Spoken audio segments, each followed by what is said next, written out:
Un agent du FBI à la retraite tombe sur un chien qui lui demande de l'aide. Il se fige lorsqu'il réalise que la brume matinale s'accroche à la ville endormie d'Oakhaven, projetant de longues ombres sur les pelouses embrassées et les rues calmes. Jack Reynolds, un agent du FBI à la retraite au visage patiné et au passé hanté, est assis sur son Porsche, sirotant son café et regardant le lever du soleil.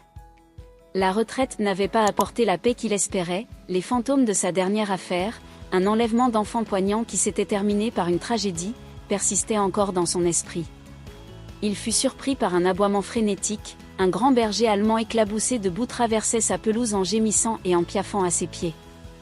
Les yeux du chien, remplis d'un appel désespéré, étaient fixés sur Jack. Quelque chose à propos de l'énergie frénétique de l'animal lui envoya un frisson dans le dos. Il s'agenouilla prudemment en tendant une main. « Tranquille, mec, qu'est-ce qui ne va pas ?» Le chien, sentant une âme sœur, poussa la main de Jack avec son nez mouillé, puis se tourna en aboyant vers les bois bordant sa propriété. Il fit quelques pas, se retournant ensuite vers Jack comme pour l'inciter à suivre. La curiosité de Jack atteignit son paroxysme. Il décida de faire plaisir à la créature. Il attrapa sa vieille veste en cuir et suivit le chien dans les bois denses. Le berger le conduisit profondément dans les sous-bois, s'arrêtant brusquement au bord d'une clairière. Jack halta. Au centre, une voiture renversée gisait, ses vitres brisées et une silhouette affalée sur le volant. Le chien gémit en poussant la portière de la voiture avec son nez. L'adrénaline jaillit dans les veines de Jack, et ses vieux instincts reprirent le dessus. Il s'approcha prudemment de la voiture, son cœur battant.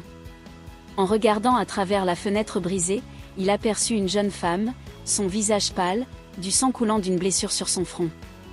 Elle était inconsciente mais respirait toujours. « Bon sang !» marmonna Jack dans sa barbe. Il vérifia rapidement son téléphone, mais il n'y avait aucun signal. « Reste ici, mon garçon. » Il ordonna au chien, qui était assis docilement à côté de la voiture. Jack fit le tour du véhicule en évaluant la situation. L'accident semblait récent, le moteur fumait encore légèrement. Il essaya les portes, mais elles étaient bloquées.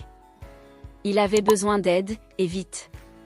Il sprinta vers sa maison, le chien sur ses talons. Il fit irruption par la porte et attrapa sa vieille radio de police, celle qu'il gardait pour les urgences. Il réussit à obtenir un faible signal et envoya un appel de détresse, indiquant sa position et une brève description de la situation.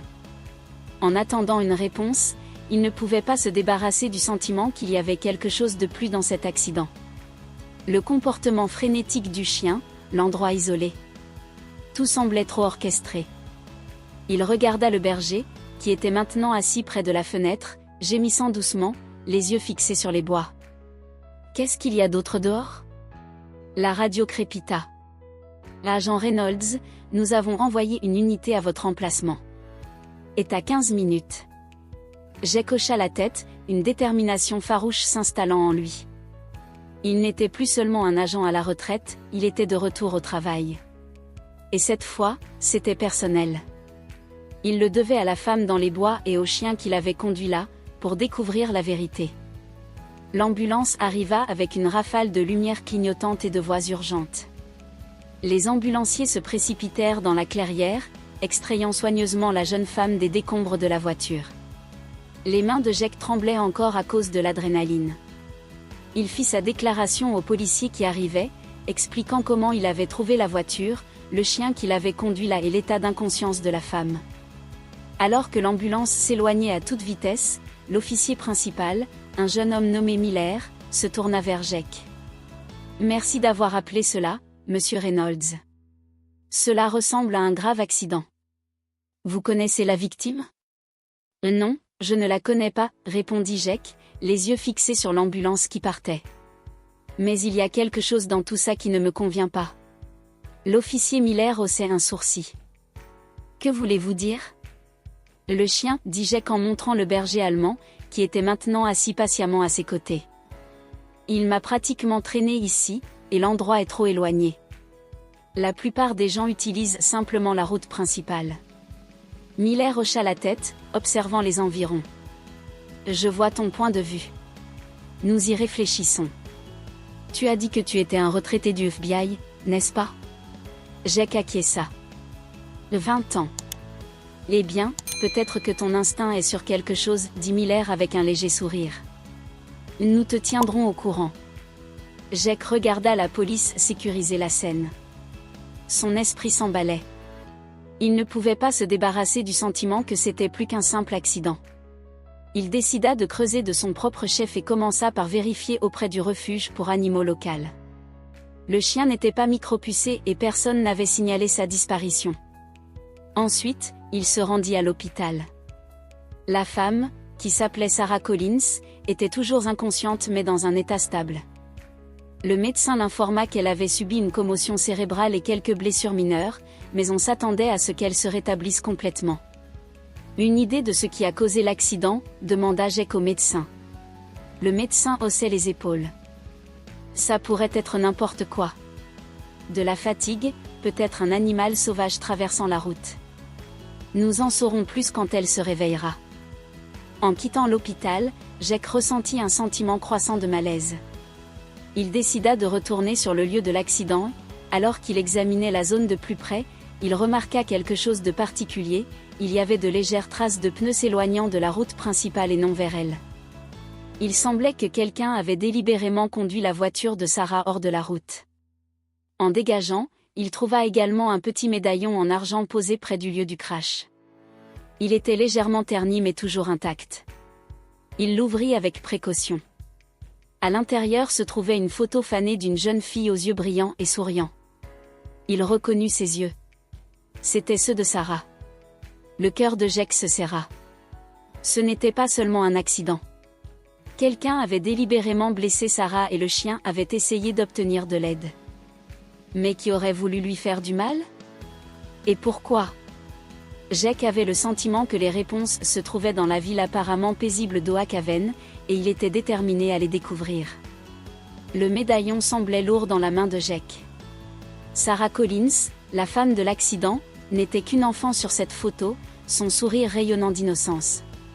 Cela remua quelque chose au plus profond de lui-même, un écho douloureux d'une autre affaire, d'un autre enfant. Il repoussa cette pensée en se concentrant sur le présent. Il avait besoin de découvrir qui était Sarah et pourquoi quelqu'un voudrait lui faire du mal. À l'hôpital, Jake remarqua un étrange schéma de visiteur. Une femme d'âge moyen, habillée en civil, venait tous les jours s'asseoir au chevet de Sarah et lui murmurait quelque chose à l'oreille. Elle ne restait jamais longtemps et partait toujours avant que Jake ne puisse la voir correctement. Il décida de la suivre un jour. Elle le conduisit à une maison isolée à la périphérie de la ville. Il reconnut l'adresse, elle appartenait à la gouvernante de Robert Maxwell. Cette femme pourrait-elle être la clé pour résoudre le mystère et quel était son lien avec Sarah? Les pièces du puzzle commençaient lentement à s'assembler, mais l'image qu'elle peignait était plus complexe et dérangeante que Jake n'aurait pu l'imaginer. La façade idyllique d'Oak Haven s'effondrait, révélant un côté sombre de mensonges, de secrets et une lutte désespérée pour le pouvoir. La gouvernante, une femme nommée Martha, s'avéra être une source précieuse d'informations. Elle hésitait au début, clairement effrayée par son employeur, mais la détermination tranquille de Jake et son inquiétude sincère pour Sarah l'ont convaincue. Martha révéla que Sarah recevait régulièrement des visites de Maxwell déguisé, avec une perruque et des lunettes. Il utilisait souvent l'apparence d'un citoyen concerné pour accéder à Sarah, lui apportant des fleurs et des cadeaux. Il était obsédé par elle. Martha murmura, les yeux écarquillés de peur, qu'il n'arrêtait pas de dire qu'elle lui rappelait quelqu'un qu'il avait perdu. Le sang de Jake se glaça. Maxwell n'était pas seulement un suspect, il était l'homme des images de sécurité, l'homme qui hantait ses rêves depuis des années. Il avait préparé Sarah comme il avait préparé la victime dans la dernière affaire de Jake. Armés de cette nouvelle information, Jake et Miller obtenaient un mandat de perquisition pour le manoir de Maxwell. Ils trouvèrent une pièce cachée derrière une bibliothèque dans son bureau, un sanctuaire effrayant dédié à la mère de Sarah, Emily. Des photographies, des lettres et même une mèche de ses cheveux étaient méticuleusement disposées sur une table. Il était clair que Maxwell avait été obsédé par Emily pendant des années. Après sa mort, il avait transféré son obsession à Sarah. Ils trouvèrent également une boîte contenant une collection de déguisements, perruques, lunettes, fausse barbe et un ensemble d'outils correspondant aux marques trouvées sur la voiture de Sarah et celle dans laquelle sa mère était morte. Ils avaient enfin les preuves nécessaires pour arrêter Maxwell, mais juste au moment où ils se rapprochaient, la tragédie frappa. Hero, le chien qui était resté aux côtés de Jake depuis l'accident de Sarah, devint soudainement agité. Il aboyait sans cesse, tirant sur la laisse de Jake et tentant de courir vers les bois. Jake, sentant que quelque chose n'allait pas, le suivit. Ils trouvèrent Sarah dans la clairière où sa voiture s'était écrasée. Elle était faible et désorientée, après s'être échappée de l'hôpital. Maxwell, ayant été prévenu à propos du mandat de perquisition, l'avait suivie. Il se tenait au-dessus d'elle, un regard fou dans les yeux, un couteau brillant dans la main. « Elle est à moi maintenant », grogna-t-il, comme sa mère aurait dû l'être. Hero se jeta sur Maxwell, le faisant perdre l'équilibre. Le couteau tomba au sol. Maxwell, enragé, tourna sa fureur contre le chien, lui donnant des coups de pied et de poing. Jake attaqua Maxwell et le plaqua au sol. Ils se battirent férocement, mais Maxwell était plus fort. Il réussit à se libérer et à attraper le couteau. Juste au moment où il allait le plonger dans Jake, Hero sauta devant lui, recevant le coup. Le chien hurla de douleur et s'effondra aux pieds de Jake. Maxwell, momentanément abasourdi, fut plaqué au sol par Miller, arrivé juste à temps. Jake berça Hero dans ses bras, le sang du chien tachant ses mains. « Et tu m'as sauvé, mon garçon », murmura-t-il, sa voix étouffée par l'émotion. « Tu nous as tous sauvés. » Hero gémit doucement en léchant la main de Jake une dernière fois avant que ses yeux ne se ferment pour toujours. Le cœur de Jake se brisa. Il avait perdu un ami, un partenaire, un héros. Mais le sacrifice de Hero n'avait pas été vain, le règne de terreur de Maxwell prit fin. L'arrestation de Robert Maxwell provoqua une onde de choc à Oakhaven. La vérité sur ses crimes, son obsession pour Emily et ses tentatives de nuire à Sarah furent dévoilées. La communauté fut sous le choc, aux prises avec un mélange de colère, de chagrin et un profond sentiment de trahison. Sarah se rétablissait physiquement mais était émotionnellement marquée. Elle était entourée d'un système de soutien d'amis et de collègues. La femme qui lui avait rendu visite à l'hôpital se révéla être la sœur d'Emily et la tante de Sarah, Clara. Elle arriva pour apporter réconfort et soin. Clara, une femme forte et compatissante, jura de rester aux côtés de Sarah pendant son long chemin vers la guérison. Jake, toujours en deuil de la perte de Hero, trouva du réconfort en prenant soin des chiots qu'il avait découverts peu après la mort de Hero, cachés dans une tanière dans les bois. Il les recueillit, jurant de les élever avec la même loyauté et le même courage dont leur père avait fait preuve. La communauté chercha un moyen d'honorer le sacrifice de Hero et organisa un service commémoratif. Des gens de tous horizons se rassemblèrent pour leur rendre hommage et partager des histoires sur la bravoure du chien et l'impact qu'il avait eu sur leur vie. Un artiste local créa une belle statue du héros, qui fut placée sur la place de la ville, un rappel permanent de son héroïsme. Le procès de Robert Maxwell fut une expérience cathartique pour Oakhaven. Les preuves contre lui étaient accablantes et il fut reconnu coupable de tous les chefs d'accusation. Il fut condamné à la prison à vie. Son règne de terreur prit fin.